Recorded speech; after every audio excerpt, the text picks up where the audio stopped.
és mi ma lehajtott fejjel arra emlékezünk, hogy volt nekünk hazánk, amit elvesztettünk. Kitépték kezünkből és feldarabolták, és mi nem tehettünk más, csak vártuk a csodát.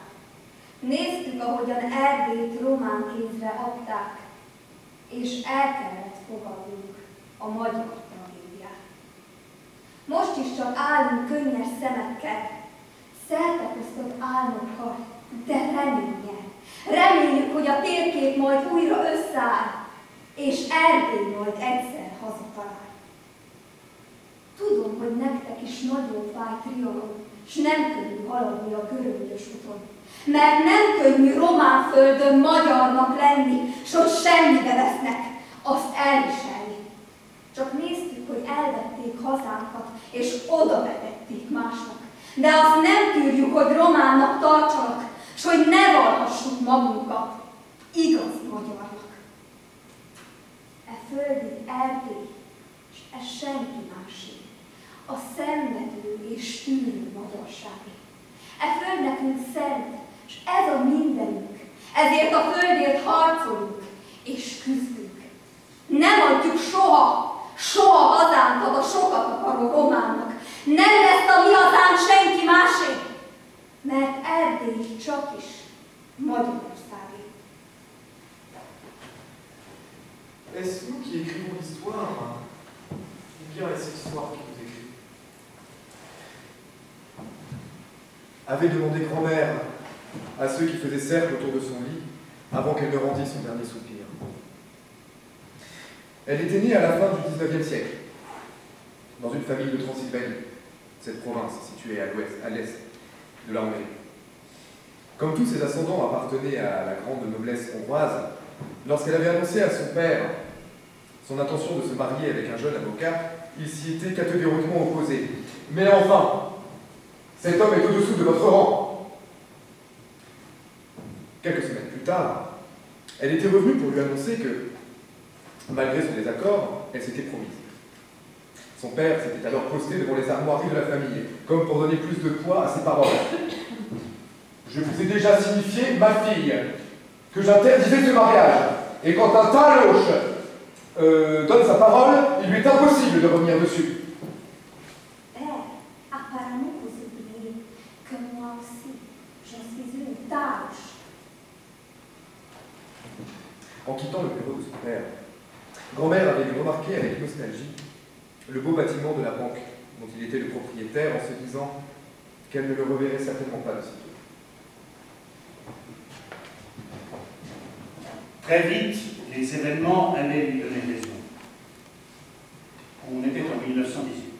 La Hongrie constituait jusqu'alors un royaume structuré classiquement de haut en bas, d'une grande et d'une petite noblesse, d'une bourgeoisie et d'une paysannerie. Posséder un titre nobiliaire signifiait avoir rendu un service important au roi ou au pays, ce qui engendrait des droits et des devoirs, la droiture, le courage, la générosité. La parole donnée était sacrée. Grand-mère savait donc très bien que son père ne changerait pas d'avis et ne se rendrait pas à son mariage. En temps ordinaire, les noces sans la présence du père auraient été inconcevables et auraient même provoqué un scandale. Mai 1918 était la dernière année de la Grande Guerre et un certain chaos affectait jusqu'à la vie privée des familles dans le monde entier.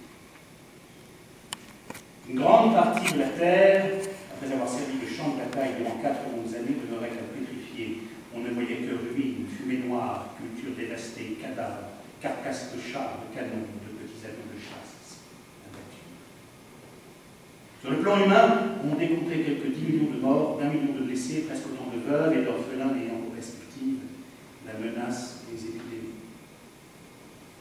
Grand-mère avait feuilleté avec attention les 4 pages d'écriture de son père, lesquelles détaillaient les sommes qu'il avait investies pour l'armée royale hongroise. La guerre perdue, l'argent s'était volatilisé, aussi grand-mère ne comptait pour ses noces ni sur la présence de son père, ni sur sa dot. En septembre 1918, la cérémonie du mariage s'était déroulée en présence de quelques membres de la famille et de quelques amis.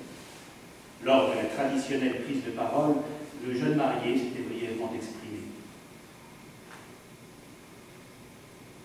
Nous sommes entrés dans le XXe siècle, hélas, en démontrant que l'humanité n'était qu'à son adolescence. En ce qui me concerne, j'ai décidé d'épouser la magnifique jeune femme ici présente, certes de 12 années plus jeune que moi, mais pour laquelle mon cœur est empli de l'espérance d'un grand bonheur. Ce grand bonheur abritera nos deux familles respectives, nos futurs enfants, si Dieu le veut, et l'amour de notre pays. Le 11 novembre, les nations entraînées dans le conflit mondial avaient officiellement déposé les armes et signé un armistice. Enfin, fini la furie des êtres humains. Mais de toute évidence, cette folie, comme les crises d'épilepsie, les saisit périodiquement. Et le moteur est toujours le même. Vouloir s'approprier les richesses de la terre ou ce qui appartient à autrui. Dans cette guerre, votre grandeur, la différence est de taille, car jamais auparavant l'humanité n'avait disposé d'une telle technologie meurtrière. C'est cela qui a transformé ces affrontements en un véritable carnage. Ah, des batailles insensées. Les soldats sortaient de leurs tranchées pour gagner 40 mètres de terrain au prix de leur vie, que le lendemain ils allaient reperdre, sans bien sûr regagner leur vie. Son mari fêtait le journal. Des dépêches sommaires donnaient une image panoramique de l'Europe. Il lit à haute voix. En Russie, les bolcheviks, après s'être emparés du pouvoir, ont sauvagement assassiné le tsar Nicolas II et sa famille. Dans un premier temps, leur révolution avançait, détruisant tout sur leur passage. Puis, suite au traité de paix signé avec les Allemands au mois de mars 1918, la Russie a retiré ses troupes. Il sauta quelques lignes et poursuivit la lecture. L'Autriche, qui avait déclenché la guerre suite à l'assassinat à Sarajevo de l'archiduc François Ferdinand, héritier du trône, conclut le conflit dans le camp des vaincus. La Hongrie, qui, durant les 50 dernières années, faisait partie intégrante de l'Empire austro-hongrois, se retrouve alors, elle aussi, et malgré son opposition farouche à la guerre, dans le camp des perdus. Puis, encore plus bas, Le royaume de Roumanie, allié au début de la guerre à l'Empire austro-hongrois, en quête de nouveaux territoires, juste quelques semaines avant la fin des conflits, au moment où il apparaissait que l'Allemagne et l'Autriche-Hongrie allaient perdre la guerre, s'étaient rapprochés des alliés pour être dans le camp des vainqueurs. La Transylvanie hongroise, le trésor, comme on l'appelle, était l'enjeu tant convoité de ce revirement. le notaire revint à la première page pour voir le nom du journal, le Samos, qui se trouvait être le nom de la rivière reliant Satmar à Kolozsvár, et soupira. Eh bien oui, l'histoire est aussi une longue rivière. Mais est-ce qu'elle arrivera un jour à se jeter dans une mer de paix? Sans même attendre la signature des traités, les Roumains commençaient à s'agiter dans les villages autour des grandes villes. Le 1er décembre 1918, ils se réunirent à Gödöfehérvár et proclamèrent le détachement de la Transylvanie de la Hongrie, qu'ils proposaient au royaume de Roumanie. Le 24 décembre, l'armée roumaine rentra dans Kolozsvár, la plus grande ville qui possédait depuis 8 décennies une culture hongroise. Au début, les pilleurs s'étaient acharnés contre les grands domaines, châteaux et résidences des familles aristocrates hongroises. C'est pourquoi le mari de grand-mère, fonctionnaire, n'avait pris aucune précaution dans le village où il exerçait sa charge. Tout au moins jusqu'à ce matin, quand une espèce de camion s'était arrêté devant leur porte et que 3 soldats roumains avaient sauté à terre, leur aboyant de déguerpir dans les 30 minutes. Pendant la demi-heure qui avait suivi, le couple avait tenté de remplir à la hâte, chacun une valise, alors que les soldats vidaient les pièces en entassant dans leurs engins tout ce qu'il s'y trouvait. Le mari, en fonctionnaire intègre, avait rempli sa valise de documents, car il était persuadé qu'il serait de son devoir de produire un inventaire complet de ce qu'il venait de perdre. En hâte, grand-mère avait ramassé quelques bijoux de famille, des vêtements et des photos précieuses, rendant grâce à Dieu que le plus important était bien caché dans son ventre. Leur enfant à naître dans quelques mois. Le lendemain, le mari s'était présenté à la préfecture de cette région pour rendre son rapport dans l'espoir d'être affecté sur un nouveau poste. Compte tenu des événements, l'avenir étant pour le moins imprévisible, le préfet avait parcouru les 12 pages écrites la nuit précédente à l'encre noire avec grande application, puis, pointant la colonne où la valeur des biens était mentionnée, il avait demandé « 230 000 couronnes, biens et argent volé confondus. Le notaire avait acquiescé d'un signe de tête. Le préfet avait poursuivi la lecture. Un piano à queue, 8 000 couronnes. Comment l'ont-ils transporté? Le notaire eut un léger sourire. Ils l'ont démonté. Ensuite, ils ont fait un trou dans la caisse puisqu'ils cherchaient Dracula. Malgré le tragique de la situation, le préfet aussi avait ri. La bêtise, vous savez, est aussi que le demander merci. Bien, je vous nomme notaire ici à la préfecture, et sachez que vous serez bien plus pauvre qu'auparavant. Je souhaite que la nouvelle année soit bénie pour vous. Le notaire avait claqué les talons en signe de remerciement, mais ni lui ni le préfet ne soupçonnaient encore que le pire était à venir.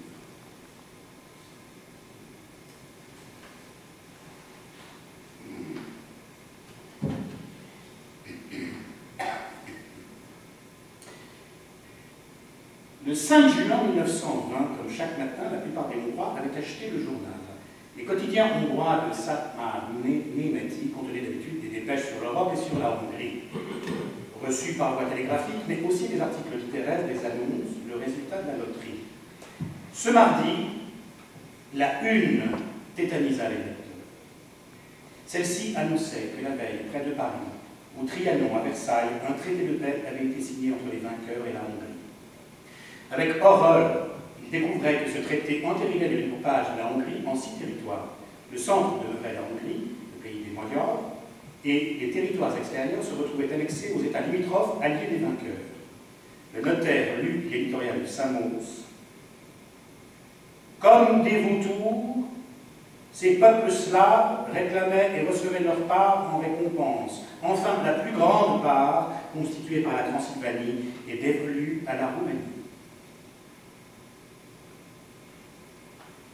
Le notaire avait senti ses jambes vaciller, les mains tremblantes. Il s'était empressé d'ouvrir la porte de la chambre de sa femme. Il appela d'un ton inhabituellement grave. « Votre grandeur, venez vite !» Grand-mère avait promptement arrangé ses cheveux, enfilé un peignoir et s'était hâtée dans la pièce où elle prit place, comme le lui indiquait son mari. « Quelqu'un est mort ?» demanda-t-elle inquiète. « Oui, répondit-il. Et après un silence insupportablement long, la patrie. Voyant l'expression du visage incrédule de sa femme, il donna quelques explications. C'est l'œuvre de la petite moustache. Georges Clémenceau. Retenez bien ce nom. Il a donné son accord pour morceler la Hongrie. Une partie livrée à la Slovaquie, une à la Serbie, une à la Slovénie, une à l'Ukraine, et c'est impensable. Mais une partie même à l'Autriche, déclencheur de cette guerre, s'insurgea-t-il avec un rire nerveux. Et enfin nous, la Transylvanie, à la Roumanie. Ce mot Roumanie, il le prononçait avec indignation, non seulement parce que les Roumains avaient été jadis accueillis sur les terres hongroises, mais surtout parce que ce que la prétendue parenté des Roumains avec les Français et leur amitié affichée à l'égard de la France avait, selon toute évidence, pesé dans la balance. Je me demande ce que dirait la France si, un matin, au réveil, elle réalisait qu'on avait livré les 2 tiers de son territoire au pays limitrophe, s'exclama-t-il avec haine.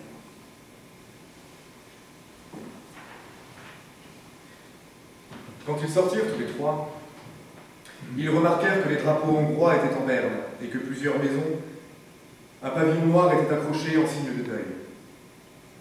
Passant devant le lycée réformé, ils n'entendirent pas l'habituel brouhaha des élèves. Le fiacre non plus ne circulait pas dans les rues, et les gens qu'ils croisaient ne disaient bonjour qu'avec un hochement de tête accablé. En revanche, des soldats collaient des affiches sur toutes les surfaces libres, annonçant qu'aucun Hongrois ne devait désormais conserver d'armes. La population civile menaçait les Hongrois en brandissant des bâtons. Dans les rues, la violence était tellement palpable que le mari serra sa femme qui portait leur enfant dans ses bras. Passé la porte de la banque, Grand-mère se précipita directement dans le cabinet de son père. Elle le trouva assis sur son bureau, les tempes appuyées dans les mains, les joues livides. Quand il vit sa fille entrer, il lui dit sans souhaiter le bonjour, comme si elle était sortie du bureau depuis 10 minutes. Rien ne pouvait être pire. 1000 ans d'histoire partent en fumée par un simple coup de trait.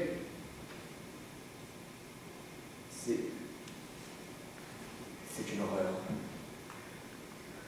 Ces gens-là à Versailles, connaissent-ils l'histoire? Du moins, ont-ils regardé les frontières? Ou se sont-ils posés devant une carte imaginaire? Ou bien est-ce la peur de l'Empire des Habsbourg, jugé trop puissant, qui les fait se venger sur nous? Et pourquoi nous? Sans répondre, grand-mère s'approcha sur le bureau et posa ce qui ressemblait à un paquet dont elle ôta la couverture. Apparut alors, debout, une toute petite fille, en robe brodée, aux sandalettes de la même couleur, avec un ruban dans les cheveux, une tête toute ronde, entourée de mèches noires, comme la nuit, ondulée, des petites lèvres rouges cerises, des grands yeux bleus clairs, comme le ciel, lesquels fixaient avec un grand sérieux cet homme inconnu, son grand-père. Au bout d'une longue minute, durant lesquelles ils s'observèrent comme de loups, les yeux du vieil homme s'emplirent de larmes.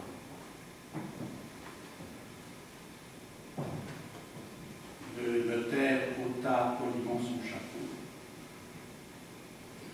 Sœur, pardonnez-moi si j'ose reprendre ce que vous venez de dire, il n'est pas à exclure que ce n'est pas l'Empire des Habsbourg, mais la Grande Hongrie qui effraie tant. Il y a seulement 25 ans que nous fêtions les 10 siècles d'existence de notre pays. Et lors de cette exposition du millénaire, nous sommes vantés de ce que nous avons créé dans le bassin des Carpates en 1000 ans. Ce qui vient de se passer montre parfaitement que les minorités vivant sur notre territoire n'attendaient qu'une bonne occasion pour se l'approprier. Chez nous, par exemple, près du pays Sicule, les Roumains ont déjà détruit l'une des 7 statues que nous avons érigées aux 7 endroits significatifs de la fondation de la Hongrie. Ah, vous êtes donc Sicule? Demanda avec intérêt le banquier. Je le suis, sœur.